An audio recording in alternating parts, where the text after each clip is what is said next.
এই মুহূর্তে একটা গুরুত্বপূর্ণ প্রশ্ন হচ্ছে যে বাংলাদেশের রাজনীতিতে আওয়ামী লীগকে কি নিষিদ্ধ করা হবে, আওয়ামী লীগকে কি নিষিদ্ধ করা যাবে, আওয়ামী লীগ কি আগামী নির্বাচনে অংশ নিতে পারবে? এই প্রশ্নগুলো খুব গুরুত্বপূর্ণ হয়ে আসছে। নির্বাচন যতই ঘনিয়ে আসতে থাকবে এই প্রশ্নগুলো বারবার বিভিন্ন ফোরামে, বিভিন্ন অ্যাঙ্গেলে, বিভিন্ন প্রক্রিয়ায় সামনে চলে আসবে এবং সেগুলোর উত্তর কী হবে তা নিয়ে কে কী উত্তর দিল তার উপর নির্ভর করে নানা ধরনের বিরোধও তৈরি হবে এবং এ নিয়ে রাজনীতি চলতে থাকবে। আচ্ছা, আমরা বরং দেখি এখন পর্যন্ত পক্ষগুলি কি কি, কারা নিষিদ্ধ করতে চান, কেন চান, কারা চান না, কেন চান না, এই বিষয়গুলো নিয়ে একটু কথা বলি। এটা এর মধ্যে স্পষ্ট। নিষিদ্ধ করার পক্ষে যারা আছে, যারা নিষিদ্ধ করতে চান, তারা হচ্ছে বৈষম্য বিরোধী ছাত্র আন্দোলন নামে যে সংগঠনটা আছে তাদের যারা নেতৃবৃন্দ তারা নিষিদ্ধ করতে চান। জাতীয় নাগরিক কমিটি যেটা আছে তাদেরই একটা ভাতৃপ্রতিম সংগঠন হতে পারে, তারা নিষিদ্ধ করতে চান এবং তাদের যে প্রতিনিধিরা সরকারের মধ্যে আছেন তারা নিষিদ্ধ করতে চান। এই চান, আর কাউকে চাও তো এখন নিষিদ্ধ করতে চায় এরকম খুব একটা শুনিনি। বিএনপির দু একজন নেতা বিচ্ছিন্নভাবে কথা বলেছেন, তারাও বলেছেন আওয়ামী লীগকে নির্বাচন করতে দেওয়া হবে না, এরকম দু একজন বলেছেন, একদম বলেননি তারা, বলেছেন। কিন্তু বিএনপির কেন্দ্রীয় পর্যায়ের লিডার যারা আছেন, বেশ পলিসি মেকার যারা আছেন, যেমন তারেক রহমান, যেমন মির্জা ফখরুল ইসলাম আলমগীর, ওনাদের মুখে আমি কখনো নিষিদ্ধ করার কথা শুনিনি। ওনারা বারবার বলেছেন যে বিএনপি একটা Democratic party, liberal Democratic party, BNP এই ডেমোক্রেসি যে নর্মসগুলো আছে সবগুলো মেনে তারা রাজনীতি করতে চায়। ও কিন্তু স্পষ্ট, কারণ এই নর্মসের মধ্যে নিষিদ্ধ করার বিষয়টা নাই। যাই হোক, এগুলো আমরা চাই এবং তারপর কোনো পলিটিক্যাল পার্টিকে নিষিদ্ধ করা হবে কি হবে না সেটা জনগণের ব্যাপার। এখন বিএনপি এটা কেন চায় এটা তো সবাই জানে যে এই রাজনীতিতে বিএনপির সবচেয়ে বড় প্রতিদ্বন্দ্বী হচ্ছে আওয়ামী লীগ। গত 15.5 বছর 16 বছর ধরে বিএনপি বাংলাদেশের রাজনীতিতে সবচেয়ে বেশি অত্যাচারিত, নির্যাতিত হয়েছে আওয়ামী লীগের কাছে। তারপরও বিএনপি কেন চায় না, এটা একটা বিরাট বিশ্লেষণ। এই বিশ্লেষণটা আমি আগামী দিনের জন্য রেখে দিলাম। আগামী দিন যদি অন্য কোনো বড় খবর না থাকে এটা নিয়ে আমি কথা বলবো যে বিএনপি কেন আওয়ামী লীগের নিষিদ্ধ চায় না, এটা নিয়ে আলাপ করবো। এখন আমি বরং এই প্রসঙ্গে আসি যে কে কে চায়। জামাত মাঝে মাঝে চায়, মাঝে মাঝে চায় না। আমি যদি হিসাব করি তাহলে 40% সময় তারা চায় না, বলে এটা আমার কিছু করার নাই, যা হবার হবে। আবার 60% ক্ষেত্রে তারা বলে, তাদের নেতারা বলেন যে আমরা এটা নিষিদ্ধ চাই। আর সরকারের আগেই বললাম যে উপদেষ্টাদের মধ্যে 3 জন উপদেষ্টাকে বলতেই শোনা গেছে তারা আওয়ামী লীগকে নিষিদ্ধ করতে চায়, আওয়ামী লীগ নির্বাচনে অংশ নিতে পারবে না, এই নিয়ে তারা হুঙ্কারও দিয়েছেন। সর্বশেষ দেখলাম সপ্তাহখানেক আগে বিএসএসের কাছে একটা ইন্টারভিউয়ে আসিফ মাহমুদ সজীব ভূঁইয়া স্পষ্ট বলেছেন যে আওয়ামী লীগকে নিষিদ্ধ করার জন্য নানা প্রক্রিয়া সরকার শুরু করে দিয়েছে। এটা কীভাবে শুরু করলো আমি জানি না, কারণ এর আগে কয়েক মাস আগে আমরা প্রফেসর ইউনূসকে শুনেছি, উনি বলেছেন, বিভিন্ন ফোরামে বলেছেন, বিভিন্ন পত্রিকাকে বলেছেন, বিভিন্ন মিডিয়াকে বলেছেন যে কোনো রাজনৈতিক দলকে নিষিদ্ধ করার কোনো ইচ্ছা তাদের নাই। এটা বলেছেন উনি। হিন্দু ইন্ডিয়ার যে বিখ্যাত পত্রিকা দ্য হিন্দু, সেখানে উনি বলেছেন যে ওনারা কোনো রাজনৈতিক দলকে নিষিদ্ধ করতে চান না। আবার বিদেশি যারা আছে, যেমন ধরেন বিভিন্ন দেশের দূতাবাসে যারা নাকি কর্মকর্তা আছেন, তারা যতবার বাংলাদেশে বিভিন্ন ফোরামে কথা বলেছেন অথবা পররাষ্ট্র মন্ত্রণালয়ে গেছেন, যে সেখানকার যারা পররাষ্ট্র মন্ত্রণালয়ে যারা পররাষ্ট্র উপদেষ্টা আছেন তাদের সঙ্গে কথা বলেছেন, সেখান থেকে বের হয়ে যখন সাংবাদিকে তাকে জিজ্ঞাসা করেছে আওয়ামী লীগের নিষিদ্ধ করার সম্পর্কে, তারা কিন্তু স্পষ্ট বলেছেন যে আমরা চাই না, আমরা চাই যে সকল দল নির্বাচনে অংশ নিক এবং সকল দল অংশ নিয়ে একটা শান্তিপূর্ণভাবে একটা ইলেকশন হোক, এটা তারা বলেছেন। এটা বেশ কয়েকজনই বলেছেন। যুক্তরাষ্ট্রের যে মার্কিন পররাষ্ট্র দপ্তর তাদেরকেও প্রশ্ন করা হয়েছে, তারাও একই কথা বলেছেন যে সবাই অংশ নেয়, তারপরে যারা হয় এবং সবাই যেন নির্বাচনে অংশ নেওয়ার সময় নির্বাচনী প্রচারণায় সমান সুযোগ পান, তারা এমন কথাও বলেছেন। তাহলে এই গ্রুপটা কেন তার নিষিদ্ধ চাচ্ছে এবং শেষ পর্যন্ত তারা নিষিদ্ধ করতে পারবে কিনা?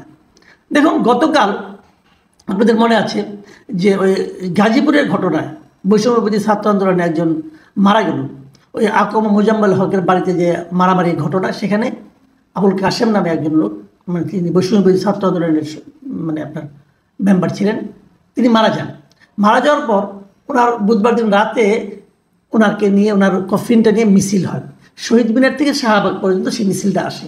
সেখানে তার জানাজা হয় এবং জানাজা হওয়ার আগ মুহূর্তে সেখানে দাঁড়িয়ে কিন্তু এই বৈষম্য বিরোধী ছাত্র আন্দোলন এবং জাতীয় নাগরিক কমিটির নেতারা বক্তব্য দেন এবং সেখানে বক্তব্য দেন হাসনাত আবদুল্লাহ, তারপরে নাগরিক কমিটির আখতার হোসেন, আবার ছাত্র আন্দোলনের আরিফ সোহেল, তারা বক্তব্য দেন এবং তারা সবাই বলেন যে তারা আওয়ামী লীগকে নিষিদ্ধ করেই ছাড়বেন। তাদের বক্তব্য হলো শেখ হাসিনা পালিয়ে গেছে, কিন্তু আওয়ামী লীগের দুর্বৃত্তরা দেশে রয়ে গেছে, তারা নানা ধরনের অন্যায় করছে, মানুষকে টর্চার করছে, এগুলো করছে। এবং তারই প্রমাণ হলো এই ছেলের মৃত্যু, আবুল কাসেমের মৃত্যু। অতএব আওয়ামী লীগকে নিষিদ্ধ করতে হবে। এবং এর বাইরেও বিভিন্ন জায়গায় আমি কয়েকটা দল, যেমন এবি পার্টির লিডারদেরকে আমি বলতে শুনেছি ওনারাও কিন্তু নিষিদ্ধ চান। তো শেষ পর্যন্ত কি হবে? আমি সর্বশেষ আরেকটা ঘটনা বলি। কালকে জাতিসংঘের পক্ষ থেকে যে তদন্ত প্রতিবেদনটা দেওয়া হয়েছে, অনুসন্ধান প্রতিবেদন দেওয়া হয়েছে, সেখানে তারা কিন্তু স্পষ্ট করে অনেক কথা বলেছে।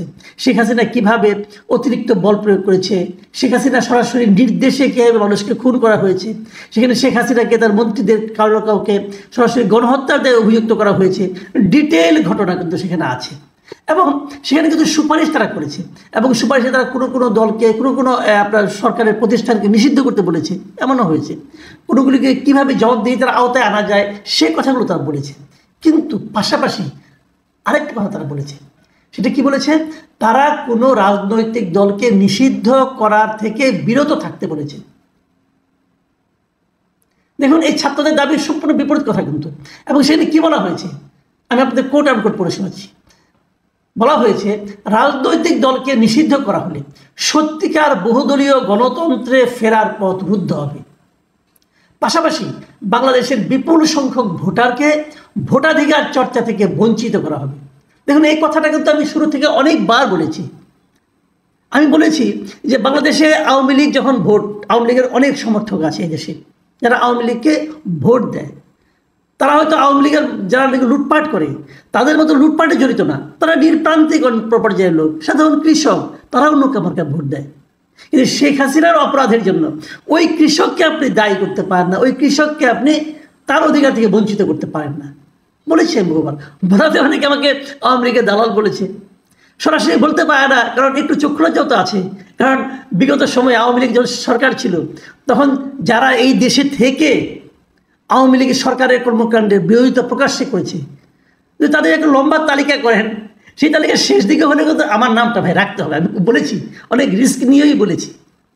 কিন্তু সরাসরি দালাল বলতে পারে না, কিন্তু একটু ঘুরিয়ে বলে কি যে তুমি তো আওয়ামী লীগের গোপন দালাল ছিলা বলে। কিন্তু এখন তো এই কথাটা জাতিসংঘের প্রতিবেদনে আসলো, জাতিসংঘের যারা তদন্তকারী দল ছিল তারা বলছে, এখন তারাও কি আওয়ামী লীগের দালাল? এই কথাটা বলেন, তারাও কি আওয়ামী লীগের দালাল? তারা যে চিন্তা থেকে কথাটা বলেছে, সেই একই চিন্তা আমার মধ্যেও আছে। আমি ওই একইভাবে চিন্তা করি যে গণতন্ত্রের মূল বক্তব্য হলো সকলকে তার বক্তব্য নিয়ে জনসাধারণের সামনে আসতে দেওয়া। জনগণ সিদ্ধান্ত নেবে তারা কাকে গ্রহণ করবে, কাকে বর্জন করবে। বাংলাদেশে অনেক রাজনৈতিক দল হারিয়ে গেছে, অনেক দল, বড় বড় দল ছিল, হারিয়ে গেছে, খুঁজে পাবেন না। কেন পাবেন না? জনগণ প্রত্যাখ্যান করেছে। অনেকে আছে, এখনো আমি বলি যে দেশে মুজাফর নেপ নামে একটা দল ছিল, অথবা ভাসানী নেপ নামে একটা দল ছিল। অনেকে আজকালকার জগতের ছেলেমেয়েরা হয়তো চিনবেনও না, এটা কোন দল ভাই? জনগণ এই দলকে আর গ্রহণ করেনি। মুসলিম লীগ একটা দল ছিল, যার নেতৃত্বে পাকিস্তান হয়েছিল, এত বড় দল হারিয়ে গেছে। তাকে কেউ নিষিদ্ধ করছে না? কেউ করেনি, হারিয়ে গেছে। জনগণ তাকে আর চায় না। সেভাবেই হারিয়ে যাবে যদি জনগণ না চায়। কিন্তু জনগণকে আপনি চাইতে দিবেন না, বলবেন যে আমি যা চাই তুমিও তাই চাও, তা তো হয় না রে ভাই। এই যে বিষয়টা জনগণকে বলা, তুমি তোমার মতো চাইতে পারবে না, আমি যা চাইবো তুমি সেটা চাইবা, যেটা নাকি গত 1 জানুয়ারি 2024 7ই জানুয়ারির যে নির্বাচনটা হয়েছিল, আওয়ামী লীগ কী করেছিল? আমরা বলেছিলাম যে আমি আর ডামি নির্বাচন হচ্ছে। সেটার ব্যাপারে জাতিসংঘ কী বলেছিল, ইউরোপীয় ইউনিয়ন কী বলেছিল মনে আছে আপনাদের? বলেছিল যে ভোটারদের জন্য ভোট দেওয়ার জন্য পর্যাপ্ত সংখ্যক বিকল্প ছিল না। আমি বহুবার বলেছিলাম, বড় লম্বা ব্যালট পেপার, কিন্তু আপনি যেখানেই সিল দিবেন ওইটাই আওয়ামী লীগ। যদি বিএনপি কেউ এখানে সিল মারতে যায় তার জন্য কোনো জায়গা নেই। এই একই কথাই এখনো হবে যদি আপনি আওয়ামী লীগ ইলেকশন করতে না দেন। তো তাহলে এদের যে বক্তব্যটা, এই বক্তব্যটা কিন্তু এই কথাটাই বলছি যে যদি এটা মানে কেবলমাত্র বহুদলীয় গণতন্ত্রে ফেরার পথ রুদ্ধ হবে না, সেই সঙ্গে কি হবে, বাংলাদেশের বিপুল সংখ্যক ভোটারকে ভোটাধিকার চর্চা করা থেকে বঞ্চিত করা হবে। এবং তারা আরো একটা কথা বলেছেন, এই জাতিসংঘের দল, তারা বলেছেন যে ভোটের আগে সব রাজনৈতিক দল যেন সমান প্রচারণার সুযোগ পায়, একই সঙ্গে নির্বাচনী প্রতিষ্ঠানগুলো যেন রাজনৈতিক প্রভাব মুক্ত হয়ে কাজ করতে পারে সেই বিষয়েও নিশ্চিত করতে হবে। সকলকে সমান সুযোগ দিবেন? আওয়ামী লীগকে সমান সুযোগ দিতে পারবেন? যদি না পারেন কি করে বলবেন যে আপনারা বহুদলীয় গণতন্ত্র কায়েম করতে চান? এখনই কি আওয়ামী লীগ তার রাজনৈতিক কর্মকাণ্ড চালাতে পারছে? একে লিফলেট বিতরণ করলে তাকে আপনারা অ্যারেস্ট করে ফেলান, এবং এটা আবার সরকারি একজন কর্মচারী, যিনি নাকি প্রধান উপদেষ্টার প্রেস সেক্রেটারি, তিনি বলেন যে লিফলেট বিতরণ করতে দেওয়া হবে না। আমি তাকে সবিনয়ে জিজ্ঞাসা করতে চাই, আপনি তো সচিব পর্যায়ের একজন ব্যক্তি, প্লিজ আমার একটা কথার উত্তর দেন। আপনি যে লিফলেট বিতরণ করতে দেবেন না, লিফলেট বিতরণ করলে গ্রেফতার করবেন, ভাই কোন আইনে করবেন? কোন আইনে আপনি করবেন? কোনো উত্তর দিতে পারবেন না আপনি।